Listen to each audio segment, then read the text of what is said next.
விக்டோரியாவின் வீடு ஞாபகம் இருக்கா?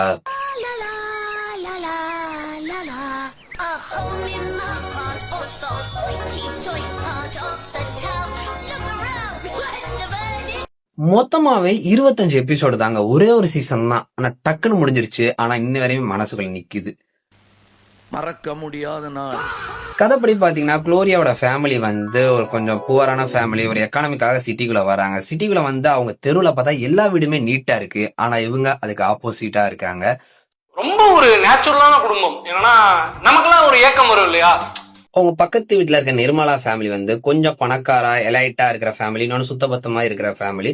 சோ நாங்க ஆச்சாரமா இருக்கிறவங்க, நீங்க நாங்க பீச்சாரமா இருக்கிறவங்க. அந்த நிர்மலாவும் குளோரியாவின் அம்மாவும் சின்ன வயசுல பழக்கம். குளோரியாவோட அம்மா பேர் வந்து ஜெயந்தி. அவங்க சமைக்கிறது சூப்பரா இருக்கும். சோ நமக்கே நாக்கு வரும். சோ அம்மா சாப்பிட்டு என்ன பண்ணிருக்கீங்க? உனக்காக ஸ்பெஷலா பர்கர்ஸ் பண்ணிட்டு இருக்கேன். அவங்களுக்கு மொத்தம் 3 குழந்தை. அதுல வந்து குளோரியா வந்து கடைசி. அதுக்கு முன்னாடி 2 பேரு, ஒரு அக்கா ஒரு அண்ணன். அண்ணன் வந்து ட்ரம் ஸ்டிக்கு. சோ மோஸ்ட்லி அவன் ட்ரம் வாசிப்பா, அப்புறமா தின்னுவான். அப்புறமா அவன் தின்கிற போது பார்த்தா சட்டப்பட்டுனே ஊந்துரும்.